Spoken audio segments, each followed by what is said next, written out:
Jelang Idul Adha 1441 Hijriah, penjualan hewan kurban di beberapa lapak di Kota Batu Raja mengalami penurunan.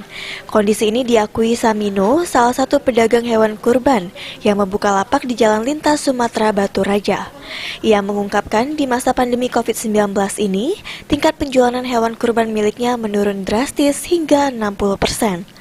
Ia memungkinkan penurunan ini akibat dampak pandemi COVID-19 yang ikut menyebabkan daya beli masyarakat menurun. Untuk hewan kurban kambing, sampai saat ini dirinya baru melego 86 ekor dari stok yang disediakan sekitar 300 sampai 400 ekor. Sedangkan sapi baru 76 ekor yang terjual, padahal biasanya di saat sekarang sapi bisa terjual sampai 150 ekor. Untuk harga jual hewan kurban, menurut Samino masih terbilang normal. Harga juga bervariasi tergantung jenis dan ukuran hewan kurban. Untuk tahun sekarang, ya kurang Pak. Kurang nggak bisa sudah lah. Kurangnya berapa persen Pak? Dibandingkan dengan tahun lalu Pak, dengan hari yang sama Pak? 60%-an.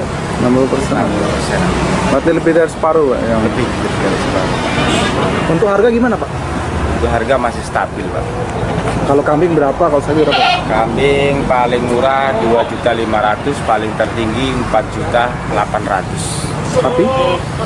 Sapi mulai dari harga 15 sampai 21. Jual Udah 3 minggu.